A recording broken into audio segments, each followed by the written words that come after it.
Bab 013. Aku juga tidak ingin melihatnya. Wina mendesis. Lalu untuk apa kau ada di dalam kamarku?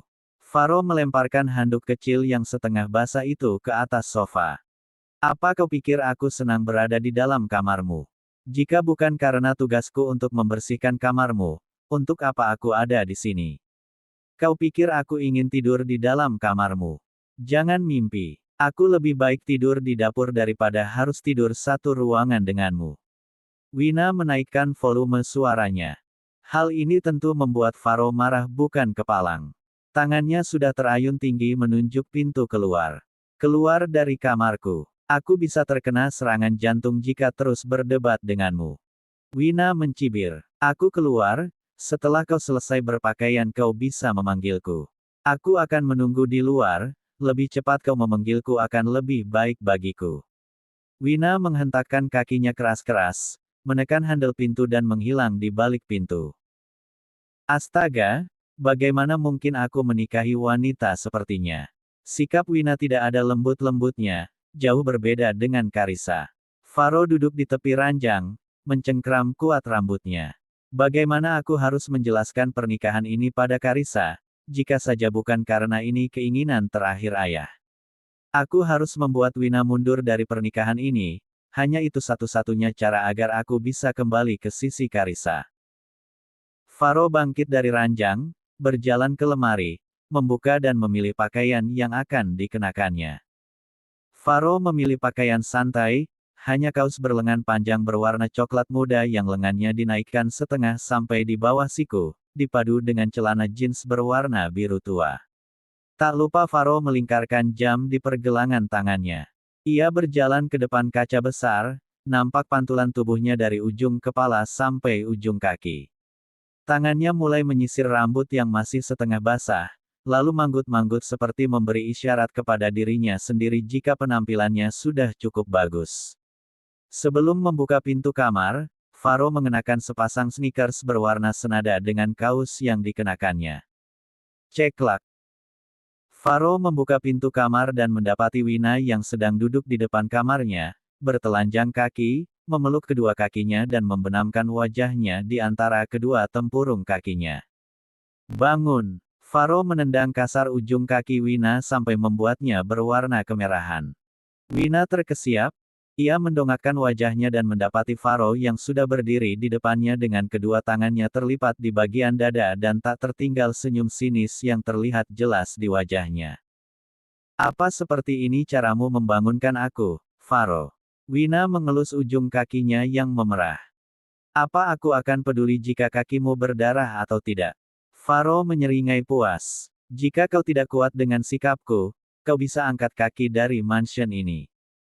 Wina melenguh panjang lalu bangkit dan merapikan pakaiannya yang kusut. Bermimpilah sepuas yang kau bisa, Faro. Yang pasti aku tidak akan menyerah dan membuatmu tersenyum bahagia bersama wanita itu. Wina berlalu pergi meninggalkan Faro, dia menghilang di balik pintu kamar. Faro mengepalkan tangannya dan menghantam tembok kamarnya. Sial, harus dengan cara apa agar gadis itu menyerah dengan pernikahan ini? Begitu sampai di dalam kamar, Wina menyapu bersih air mata yang mengalir di pipinya. Bukan karena rasa perih pada jari kakinya, lebih dari itu karena Faro tidak menghargainya sedikit pun sebagai seorang istri. Ayah, apa kau tahu? Ternyata tingginya pendidikan seseorang tidak menjamin tinggi pula kebaikan hatinya. Bukti yang paling nyata adalah menantu yang ayah pilihkan untukku. Dia tidak pernah menghargai aku sebagai istrinya sedikit pun.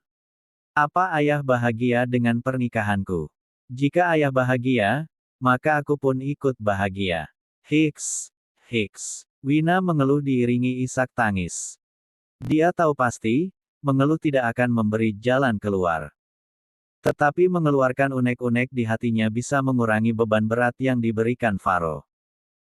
Coba ayah lihat, dia bahkan menendang kakiku hanya untuk memintaku membersihkan kamarnya. Apa dia tidak punya mulut untuk membangunkan aku? Atau tidak punya tangan untuk mengguncang tubuhku? Mengapa harus menendang kakiku? Hiks. Wina semakin terisak, dia kembali menyapu air mata yang mengalir tanpa bisa dikompromi. Ayah lihat, aku bahkan sedang memungut pakaian kotornya. Entah aku ini istrinya atau pelayannya. Bahkan kamar seorang pelayan mungkin lebih besar dari kamarku sekarang. Wina mulai memungut satu persatu pakaian kotor yang berserakan di lantai dan memasukkannya ke dalam keranjang baju. Wina mulai membersihkan kasur, merapikan beberapa buku yang berserakan di atas lantai dan mengembalikan ke rak buku yang ada di kamar itu. Kakinya terus terayun, matanya waspada mencari apapun yang bisa dia rapikan.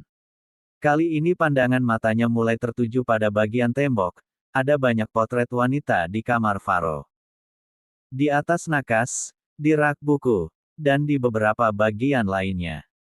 Dari yang memiliki ukuran paling besar, sedang, sampai foto berukuran kecil pun ada di dalam kamarnya. Seketika pandangan mata Wina mulai kabur, dia menjatuhkan tubuhnya di atas lantai. Wina kembali terisak. Kali ini bukan hanya air mata yang tidak bisa dikompromi, tetapi dadanya juga terasa sesak. Wina menekuk kedua kakinya, memeluk lututnya dan membenamkan wajahnya di antara kedua tempurung kakinya. Kali ini bukan untuk terlelap tidur, melainkan untuk menangis terseduh menumpahkan segala lara yang dilukiskan Faro di hatinya. Bagaimana mungkin ada laki-laki yang begitu kejam sepertinya, Tuhan? Dia tidak hanya menyimpan nama wanita lain di hatinya, tetapi memasang potret wanita lain di kamarnya. RGGH, Hicks. Wina memukulkan tangannya ke bagian dada, melakukan berulang berharap rasa sakit di hatinya bisa terobati. Ah, sakit sekali. Sampai hati kau memintaku membersihkan kamarmu, Faro. Sampai hati kau membuat aku melihat bagaimana suamiku memasang potret wanita lain di kamarnya, sementara tidak ada satupun wajahku di sini. Sampai hati. Kau benar-benar manusia yang tidak memiliki nurani, Faro. Hicks. Wina membeku, sepersekian menit ia kembali mengusap air matanya, mengatur ritme napasnya. Wina bangkit dari lantai, melangkah mendekati kaca berukuran besar yang menampakkan seluruh pantulan tubuhnya. Wina fokus pada bagian matanya. Setelah memastikan wajahnya tidak lagi memperlihatkan kemuraman, Wina melangkah ke arah pintu. Menekan handle pintu. Lalu keluar dari dalam kamar untuk mencari kemoceng dan sapu. Tergesa Wina menuruni anak tangga. Matanya berkeliling mencari siapapun yang dijumpainya. Ah, Bibi Ane. Wina berlari menghampiri Bibi Ane yang kebetulan sedang membersihkan ruang keluarga. Iya, Nyonya. Ada yang bisa saya bantu? Bibi Ane tersenyum dan tubuhnya setengah membungkuk. Di mana kemoceng dan sapu? Aku membutuhkannya. Wina tidak ingin basa-basi, lebih cepat keluar dari kamar Faro akan lebih baik untuknya. Bibi Ane terdiam mencoba menerka-nerka kalimat yang diucapkan sang nyonya rumah, kalau-kalau dirinya salah dengar. Apa maksud Anda, Nyonya? Aku membutuhkan sapu dan kemoceng. Ada. Wina mengulangi permintaannya, kali ini Bibi Ane tidak salah dengar. Wina benar-benar memintanya untuk membawakan sapu dan kemoceng, dua benda yang tidak boleh disentuh oleh nyonya muda di rumah ini. Tetapi, Nyonya, Bibi Ane masih ragu untuk memberikan dua benda itu. Ini perintah dari tuanmu. Tolong bawakan kemoceng dan sapu untukku. Senjata terakhir yang bisa digunakan Wina hanyalah nama Faro. Sesuai perkiraan, begitu mendengar kalimat terakhir dari Wina, Bibi Ane hanya mengangguk dan tergesa mengambil dua benda yang diminta Wina. Sepersekian detik Bibi Ane sudah kembali dengan kemoceng di tangan kirinya dan sapu di tangan kanannya. Ini barang yang Anda minta, Nyonya. Bibi Ane mengulurkan dua benda itu dengan sangat sopan. Meski hatinya dipenuhi tanda tanya besar, namun dirinya yang hanya seorang pengurus rumah tidak memiliki keberanian yang cukup untuk bertanya lebih jauh pada Wina. Terima kasih, Bi. Begitu kemoceng dan sapu berada di tangannya, Wina kembali memacu langkah sedikit berlari menyusuri ruangan kemudian menaiki anak tangga sampai tubuhnya kembali menghilang di dalam kamar Faro. Aku tidak peduli dengan potret wanita lain di kamar suamiku, aku hanya perlu menunduk dan tidak melihatnya. Aku harus segera membersihkan kamar ini dan keluar dari dalam ruangan terkutuk ini. Wina menggerutu. Sementara tangannya mulai sibuk menyapu lantai. Namun matanya kembali melihat foto wanita itu. Hah! Wina melenguh panjang. Aku tidak bisa melarikan diri seperti seorang pengecut. Aku harus bisa menghadapi kenyataan yang ada di depan mataku. Wina mulai berjalan mendekati foto-foto yang tergantung rapi di tembok kamar Faro. Wanitaku. Kecintaanku. Kekasihku. Wina bergantian memandangi foto wanita itu dan membaca tulisan di bagian bawah fotonya. Wah, laki-laki egois itu bisa begitu lembut memberikan panggilan sayang pada wanita ini. Siapa ya namanya? Iya. Aku lupa. Wina kembali berkeliling mencoba mencari tahu nama dari wanita yang fotonya bertebaran di kamar suaminya. Wina menarik sudut bibirnya ketika menemukan salah satu foto dengan nama di bagian bawahnya. Carissa Kyle, namanya cantik sekali seperti wajahnya. Pantas jika laki-laki itu begitu memujamu, apa Kyle itu nama besar keluargamu? Wina menatap dalam potret Carissa. Jika kau adalah wanita dan kecintaannya, lalu aku ini apa? Wina menunduk dalam. Sudahlah, jalan Tuhan memang sama.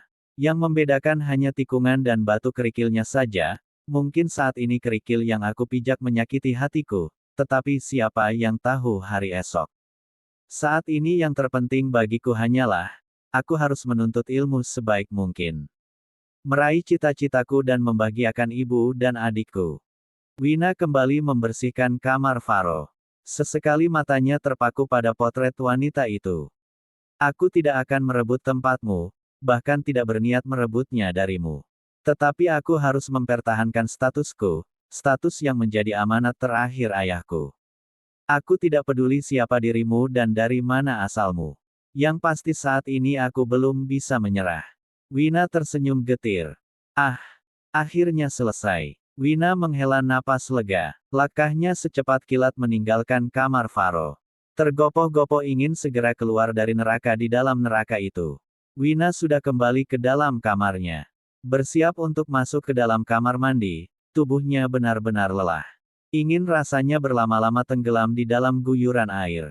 Handuk berwarna biru muda sudah melingkar di lehernya, namun langkahnya terhenti ketika mendengar suara ketukan di balik pintu kamarnya. Tok tok tok. Sebentar, Wina berlari kecil mendekati pintu kamar, menekan handle pintu dan mendapati Ken sudah berdiri di sana dengan senyum mengembang di sudut bibirnya. Selamat malam, Nyonya. Ken membungkukkan setengah badannya. Ini adalah handphone milik Anda, di dalamnya sudah terpasang kartu lama Anda. Sudah terisi pulsa dan siap untuk digunakan. Ken menyodorkan handphone milik Wina. Wina melirik, tidak ada goresan sedikit pun di sana, tidak ada retakan, badan handphone itu benar-benar mulus. Jauh berbeda dari keadaan terakhir ketika Faro melempar handphone itu ke lantai. Tanpa ada sedikit pun perasaan curiga Wina menerima handphone itu.